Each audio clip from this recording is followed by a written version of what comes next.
പൊതി കിട്ടുന്നത് പോലെ മരണമാകാൻ ആഗ്രഹമുണ്ടോ? മഹാനായ അബൂദറിൽ ഗഫാരി റളിയല്ലാഹു തആല അൻഹു തന്റെ പ്രിയപ്പെട്ട ഭാര്യയുടെ മടിത്തട്ടിൽ കിടക്കുകയാണ്. സക്കറാത്തിന്റെ അവസ്ഥയിൽ കിടക്കുകയാണ്. ആ സമയത്ത് ഭർത്താവ് മരിക്കാൻ കിടക്കുന്ന കിടപ്പ് കാണുമ്പോ തന്റെ പ്രിയപ്പെട്ട ഭാര്യയിരുന്ന് കരയുകയാണ്. അവിടെന്ന് ചോദിച്ചു, പെണ്ണ്, നീ എന്തിനാ കരയുന്നത്? സ്വർഗത്തിന്റെ വാസന അടിക്കുന്ന പെണ്ണ്, സ്വർഗത്തിന്റെ വാസന അടിക്കുകയാണ്.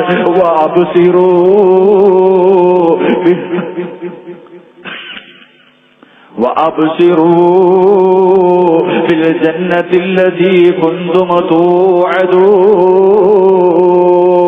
സക്കറാത്തിന്റെ അവസ്ഥയിൽ കടന്ന് മരണപ്രാളത്തിൽ കിടക്കുമ്പോ കൂടെ നിന്ന് കരയുന്ന, മടിത്തട്ടിൽ കിടന്നാണ് ഭരിക്കുന്നത്. ഭർത്താവ് മടിത്തട്ടിൽ കിടക്കുമ്പോൾ ഭാര്യയിരുന്ന് കരയുമ്പോ ചോദിക്കുകയാ, പെണ്ണേ, എന്തിനാ കരയുന്നത്? സ്വർഗം കണ്ടോ? സ്വർഗത്തിന്റെ വാസന അടിക്കുന്നു പെണ്ണ്. മഹാനായ ഉമർ ബിൻ അബ്ദുൽ അസീസ് റഹ്മഹുല്ലാഹ് മരണത്തിന്റെ സമയമെത്തിയപ്പോ തന്റെ കൂടെയുള്ളവരോട് പറയുകയാ, എന്നെ ഒന്ന് നല്ല വസ്ത്രം ധരിപ്പിക്കുവോ? എന്നെ ഒന്ന് ഒന്നുപെടുക്കുവോ? എന്റെ റൂമിനകത്ത് കൊണ്ടിരുത്തിയിട്ട് പറയുകയാ, ഇതിനകത്തൊന്ന് സുഗന്ധമടിക്കുവോ? എന്റെ വീടിനകത്തൊന്ന്, എന്റെ റൂമിനകത്ത് സുഗന്ധമൊന്ന് പൂശുവോ? എന്റെ കൂട്ടുകാരൻ വരികയാ. എന്റെ കൂട്ടുകാരൻ അള്ള കൊടുത്ത സമ്മാനവുമായി കടന്നു വരികയാണ്. അതുകൊണ്ട് ഈ പാതിരാത്രി ഒരുമിച്ച് കൂടിയവര്, വാപ്പാ, എവിടെ വെച്ച് മരിച്ചാലും സമ്മാന പൊതിവാകുന്നത് പോലെ നിനക്ക് പടച്ചവനിൽ നിന്ന് കൊണ്ടുവരുന്ന സമ്മാനം ആകാൻ ആഗ്രഹമുണ്ടോ? അല്ലാഹുവിന്റെ റസൂല് പറയുകയാ, അസ്തഗ്ഫിറുല്ലാഹൽ അദീം.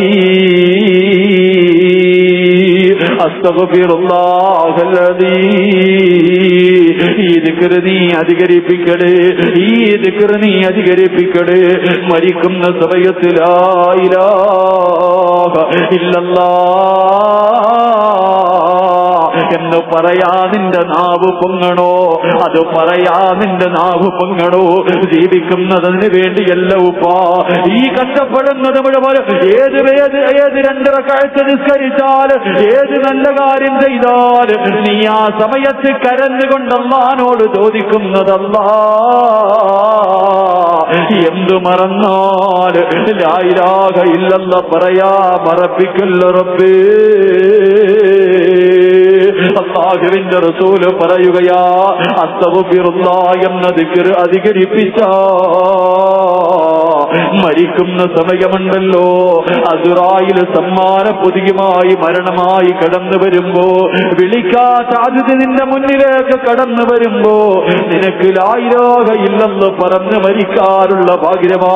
അതുകൊണ്ട് എന്റെ പ്രിയപ്പെട്ടവരെ, ഒരുപാടൊന്നും പറഞ്ഞില്ലെങ്കിലും ഒരു 100 പ്രാവശ്യമെങ്കിലും അസ്തഗ്ഫിറുല്ലാഹ് പറയടേ. ഒരു 100 പ്രാവശ്യമെങ്കിലും അസ്തഗ്ഫിറുല്ലാഹ് പറയടേ. അങ്ങനെ പറഞ്ഞാ കിട്ടുന്ന പ്രതിഫലം എന്തെന്നറിയുമോ? ഇന്ന് ഈ രാത്രി മുതൽ ഉസ്താദേ, എന്റെ വീട്ടിൽ പോയി കിടന്നുറങ്ങുന്നതിന് മുമ്പ് ഇന്നത്തെ രാത്രി മുതൽ ഒരു 100 അസ്തഗ്ഫിറുല്ലാഹ് പറയുമെന്ന് തീരുമാനിക്കു ചെറുപ്പക്കാരാ. നിനക്ക് കിട്ടുന്ന പ്രതിഫലം പറഞ്ഞു തരട്ടെ.